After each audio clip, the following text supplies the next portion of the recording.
크게 아멘으로 화답합니다. 할렐루야. 따라하시겠습니다. 우리가 빛을 보리이다.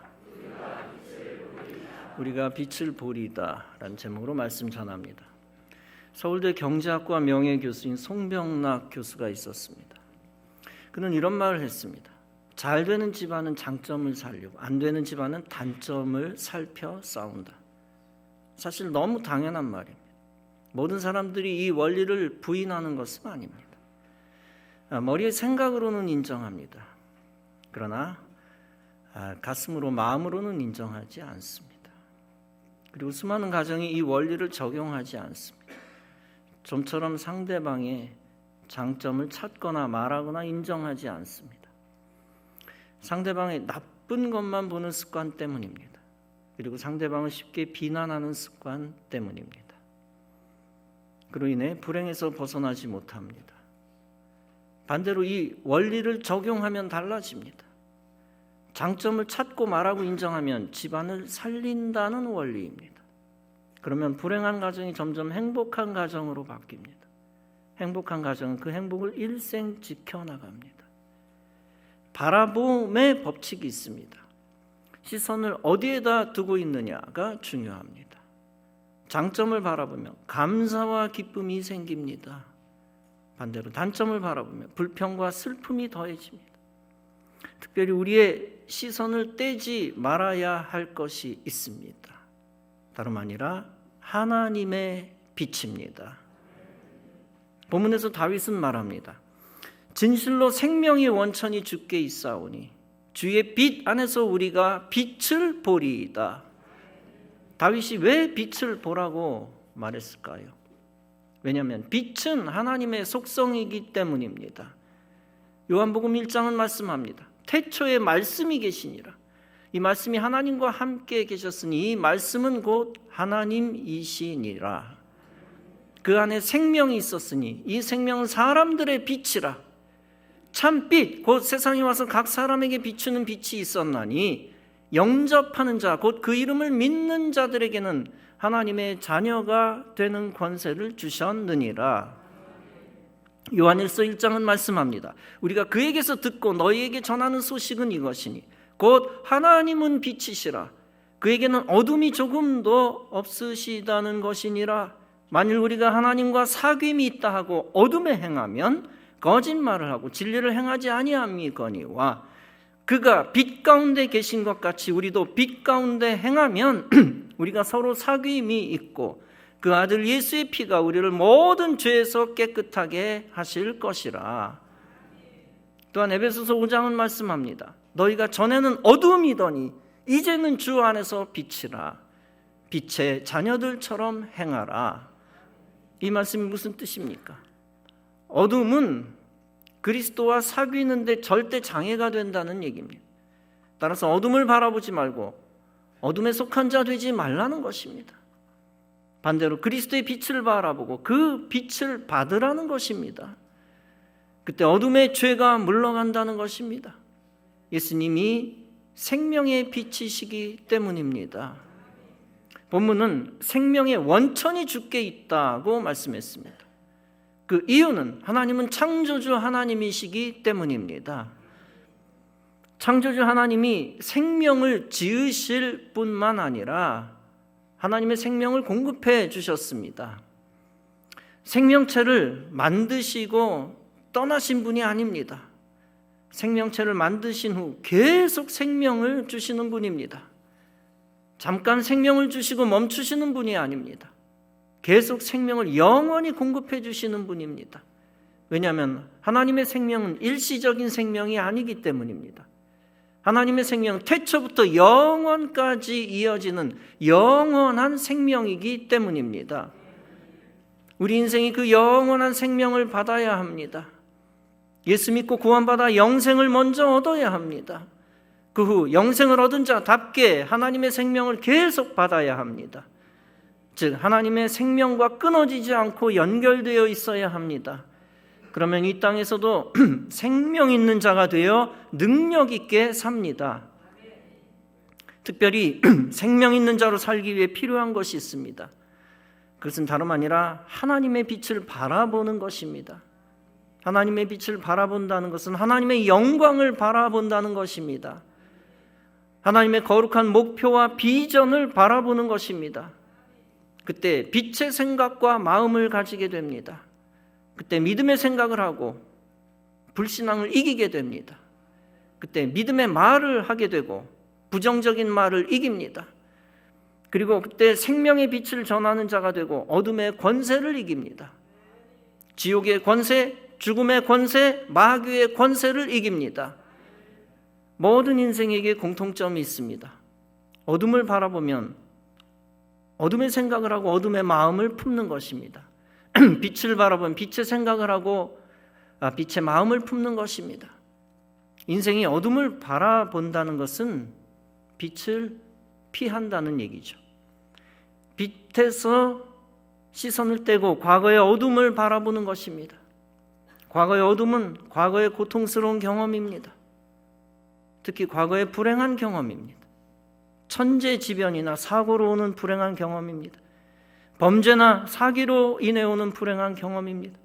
인간관계 파괴로 오는 불행한 경험입니다. 그리고 아끼고 사랑하는 사람과 이별하고 사별하여 오는 불행한 경험입니다. 타인의 잘못으로 인해 오는 불행한 경험도 많습니다. 한편 나의 어리석음과 실수로 인한 불행한 경험도 많습니다. 나의 과욕과 탐욕과 죄악으로 인한 불행한 경험입니다. 혹은 나의 게으름과 오판과 불성실로 인한 불행한 경험도 있습니다. 나의 실수로 인해 주변 사람의 인생이 불행해진 쓰라린 경험도 있습니다.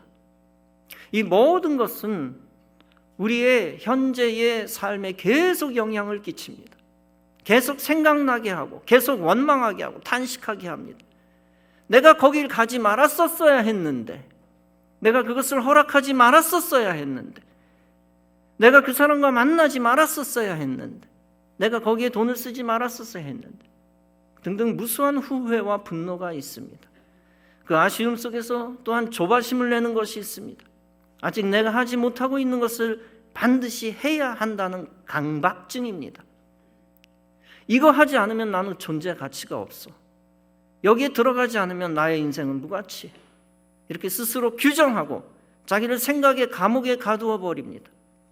그런 기회가 찾아오지 않은 채로 시간이 지나가니 절망적입니다. 답답하여 공포가 몰려오며 우울해집니다. 그 모든 것이 과거의 쓴뿌리에서 비롯된 것입니다. 이 과거의 쓴뿌리가 시간적으로 과거의 어둠에 속한 것입니다. 과거의 쓴뿌리를 바라보면 쓴뿌리에 집착합니다. 그 쓴뿌리를 통하여 나도 모르게 쓴 열매를 만듭니다. 쓴소리만 하고 원망을 많이 하고 분노를 하며 삽니다. 그로 인하여 쓴물을 먹고 눈물을 흘리고 몸과 마음이 썩습니다. 정신분석학의 최대의 맹점이 있습니다. 그것은 과거의 사건에 대해 설문조사하는 겁니다. 그게 중대한 맹점이다. 수많은 과거의 아픈 기억들을 끄집어냅니다. 심지어 잊어버렸던 모든 상처들을 억지로라도 다시 회상시킵니다. 많은 이들이 울며 겨자 먹기로 설문에 응합니다. 생각하고 싶지 않은 것을 떠올리며 질문에 응합니다. 그럼으로써 다시 상처가 도지고 우울감이 극대화됩니다. 치료를 목적으로 한 시스템이지만 오히려 공황증을 키운다. 그 사실을 모릅니다. 제가 아는 한 형제가 억지로 설문에 응했다는 이야기를 저에게 해준 적이 있습니다. 정신과에서 설문조사를 하는데 더 괴로웠다고 합니다. 그 형제는 사업 실패, 이성 문제 등 여러 가지 일이 겹치는 것을 경험했습니다. 그로 인해 잠깐 공황장애로 심한 고통에 빠졌습니다. 잠도 오지 않고 죽을 것 같은 두려움을 느꼈습니다. 대화 중에도 그저 멍하니 사람 얼굴을 바라보았다고 합니다. 아예 생각 자체가 없어져서 무슨 대화를 하는지도 모를 정도가 되었다고 합니다. 이래서는 안 되겠다고 정신 차리고 마음을 고쳐먹었습니다. 그동안 억울한 일, 분노한 일들 다 내려놓았다고 합니다. 더 나아가 내가 뭘 해야 되겠다는 생각조차 다 내려놓았다고 합니다. 누군가를 보복할 생각도 내려놓고 다 용서했다고 합니다. 이렇게 완전히 다 내려놓고 시간을 규칙적으로 사용하면서 등산을 했다고 합니다. 그러더니 약 3개월의 공황장애를 어느 정도 벗어났다고 합니다. 지금은 아주 정상적으로 사업을 하며 정상적으로 생활하고 있습니다. 여러분, 이 이야기를 통해 우리가 알 수 있는 것이 있습니다. 미래로 나아가는 길에 걸림돌이 무엇인가 하는 겁니다. 그 근본 걸림돌은 앞으로 다가올 문제가 아니라는 겁니다. 그 걸림돌은 과거의 어두운 기억이라는 것입니다. 계속 생각 속에서 과거에 탄식할 사건을 붙드는 것입니다. 과거의 어둠에 계속 시선이 꽂혀 있는 것입니다. 과거의 쓴뿌리를 계속 묵상하며 그 쓴뿌리의 열매를 먹는 것입니다. 이것은 한마디로 기독교적인 것이 아닙니다. 하나님이 원하시는 것 아니고 또 주위 사람들이 원하는 것도 아닙니다. 과거의 어둠과 쓴뿌리의 노예가 되는 것은 사실상 반기독교적인 것입니다. 기독교적인 것은 빛 되신 주님을 바라보는 것입니다. 빛 되신 주님을 의지하여 과거의 어둠을 청산하는 것입니다. 빛이요 생명이신 주님의 능력으로 미래의 승리를 바라보는 것입니다. 그렇게 함으로써 과거의 어두운 기억으로부터 해방되는 것입니다. 인생을 파멸시키고 무너뜨리는 과거의 쓴뿌리를 제거하는 것입니다. 기독교적인 것은 구원 생명을 사모하며 구원 생명을 얻는 것입니다. 무엇보다도 구원의 보혈을 의지하여 죄악에서 벗어나는 것입니다. 그 예수의 피를 의지하여 영생을 얻고 소생할 힘을 얻는 것입니다. 그 예수의 용서의 은혜로 과거의 죄의식에서 해방되는 것입니다. 나를 참소하고 정죄하는 마귀로부터 해방되는 것입니다. 해방된 후에 오직 부활의 주님만 바라보며 빛 가운데로 들어가는 것입니다. 그리고 빛 되신 주 안에서 계속 빛 되신 주님만 바라보는 것입니다. 그러면 빛 되신 주님께서 우리 속의 어둠을 물리쳐 주실 것입니다. 과거의 어둠으로 돌아갈 생각을 멈추게 해주실 것입니다. 말라기 4장은 말씀합니다. 내 이름을 경외하는 너에게는 공의로운 해가 떠올라서 치료하는 광선을 비추리니 너희가 나가서 외양간에서 나온 송아지같이 뛰리라. 빛 대신 하나님이 치료의 광선을 비추신다는 것입니다. 하나님의 빛이 우리 가운데 내려올 때 우리의 어둠이 사라집니다. 생각의 어둠, 마음의 어둠, 육체의 어둠이 사라질 때 치유가 됩니다. 따라서 우리는 빛 대신 하나님 안에서 치료의 광선을 사모해야 합니다. 그 치료의 광선을 받아 치료되어 하나님께 영광 돌려야 합니다. 치료의 빛은 내가 스스로 만들어내는 것이 아닙니다. 자가 발전하는 게 아닙니다. 치료의 빛은 위에서 아래로 내려오는 것입니다. 영원하고 완전한 하늘에서 유한하고 불완전한 땅으로 내려오는 것입니다. 또한 치료의 빛은 미래에서 현재로 다가오는 것입니다. 우리가 터널을 지날 때 결국 빛을 향하여 나아갑니다. 미래의 빛이 현재로 침투해 들어오는 것입니다. 하나님의 빛을 확신하고 바라보고 나아가는 자는 빛을 만납니다. 그 빛을 만날 때 과거의 어둠에서 완전히 떠나 해방됩니다. 여러분, 기독교는 과거의 종교가 아니라 미래의 종교입니다. 과거 애굽의 종교가 아니라 미래 가나안의 종교입니다. 이스라엘 백성들이 해방되었을 때에 다시 애굽으로 돌아가지 않았습니다. 마귀의 사람들은 백성들의 시선을 애굽으로 돌렸습니다. 반대로 하나님의 사람들은 백성들의 시선을 가나안으로 돌렸습니다. 원망하고 분노하며 시선을 애굽으로 돌린 자들은 어떻게 되었습니까? 결국 저주받아 멸망했습니다. 출애굽 당시 애굽은 영적으로 어두운 과거입니다. 빛 대신 하나님의 품에 안기기를 꺼리는 불신앙입니다. 반대로 광야에서 내려주시는 만나에 감사하는 자들은 어떻게 되었습니까? 결국 축복을 받아 약속의 땅에 들어갔습니다. 광야 생활 당시 목적지 가나안은 영적으로 미래의 영광입니다. 미래에 있게 될 의의 최후 승리이며 영적으로 천국입니다. 빛 대신 하나님 품에 안기기를 사모하는 믿음입니다. 여러분들은 다 미래의 주님이 주시는 빛으로 승리하시기를 주님의 이름으로 축원합니다. 빛 대신 하나님 안에 있으면 빛 대신 자녀다운 말을 많이 합니다. 저주하거나 정죄하는 말을 멈추고 사랑하는 말, 용서하는 말을 합니다. 에베소서 4장은 말씀합니다. 분을 내어도 죄를 짓지 말며 해가 지도록 분을 품지 말고 마귀에게 틈을 주지 말라. 무릇 더러운 말은 너 입 밖에도 내지 말고 오직 덕을 세우는데 소용되는 대로 선한 말을 하여 듣는 자들에게 은혜를 끼치게 하라. 너희는 모든 악독과 노함과 분냄과 떠드는 것과 비방하는 것을 모든 악의와 함께 버리고 서로 친절하게 하며 불쌍히 여기며 서로 용서하기를 하나님이 그리스도 안에서 너희를 용서하심과 같이 하라. 그렇습니다. 어둠 안에서 불신앙의 말을 하면 어둠의 노예가 됩니다. 반대로 빛 안에서 믿음의 말을 하면 빛의 자녀가 됩니다. 그러면 과거의 쓴뿌리와 노예 생활을 청산합니다. 그리고 미래를 위한 축복의 씨를 심고 그 씨의 열매를 거둡니다. 그럼으로써 빛의 자녀로서 주님과 함께 세상을 다스립니다. 따라서 에베소서 5장은 계속 말씀합니다. 너희가 전에는 어둠이더니 이제는 주 안에서 빛이라. 빛의 자녀들처럼 행하라. 빛의 열매는 모든 착함과 의로움과 진실함에 있느니라. 주를 기쁘시게 할 것이 무엇인가 시험하여 보라. 너희는 열매 없는 어둠의 일에 참여하지 말고 도리어 책망하라. 어떤 목사님이 사고를 당했습니다. 그 목사님의 교회 권사님이 운전하다 실수를 했습니다. 목사님의 발등을 자동차 바퀴로 밟은 것입니다. 그때 옆에서 다른 장로님이 권사님하고 소리 질렀습니다. 그러자 그 권사님이 놀라서 브레이크를 밟았습니다. 그런데 자동차가 멈춰선 순간이 자동차가 발을 밟고 올라선 순간입니다. 그 후 다시 후진하여 내려왔습니다. 목사님의 발이 퉁퉁 부었습니다.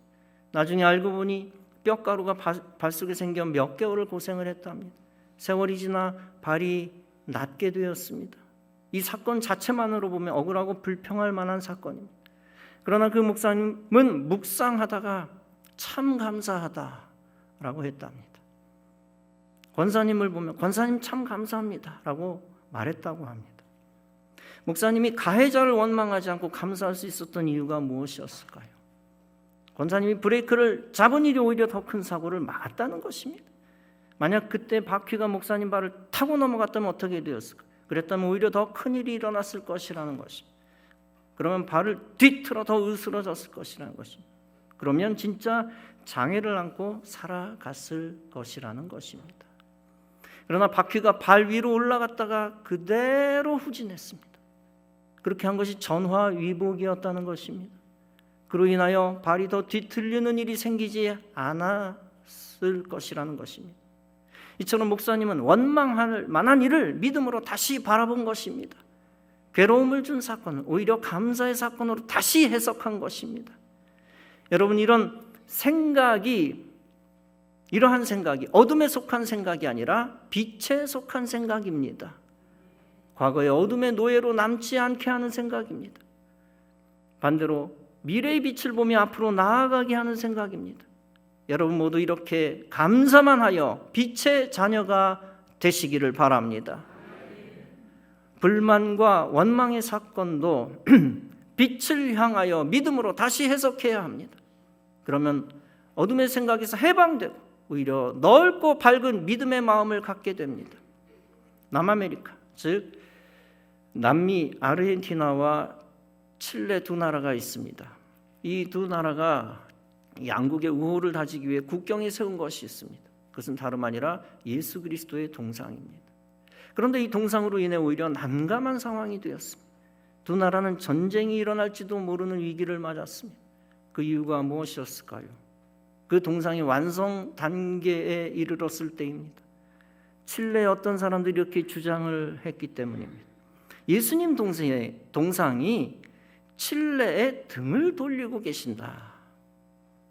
실제 동상 전면은 아르헨티나를 향했고 뒷면은 칠레 쪽을 향하고 있었습니다. 이 일은 칠레인들의 마음을 상하게 했고 분노케 했습니다.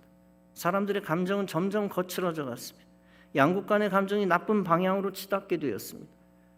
그때 이를 명쾌하게 극복하는 한 사건이 있었습니다. 그것은 칠레의 한 기자가 신문에 쓴 재치 있는 기사입니다. 예수님의 얼굴이 아르헨티나를 향하여 서 계시는 이유가 있다. 그것은 아르헨티나가 칠레보다 더 예수님의 보살핌이 필요한 나라이기 때문이다. 여러분, 원망의 조건도 빛을 바라보고 다시 생각하면 달라집니다. 그러면 충분히 긍정적인 관대한 그리스도의 마음을 품게 됩니다. 그때 마귀의 다스림에서 벗어나 그리스도의 다스림을 받게 됩니다. 그리고 그리스도의 빛 가운데서 믿음으로 전진하게 됩니다. 사랑하는 성도 여러분, 여러분 모두 어떤 어둠과 환난과 고통 속에서도 그리스도의 빛을 바라보시기 바랍니다. 그 빛의 능력을 힘입어 어떤 원망과 절망과 분노도 다 이기시기 바랍니다. 항상 어둠의 생각을 소망의 생각으로 다 바꾸시기 바랍니다. 그로 인하여 마귀의 생각을 다 이기고 믿음의 의를 세우시기 바랍니다.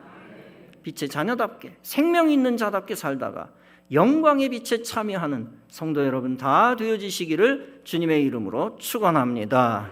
기도하시겠습니다.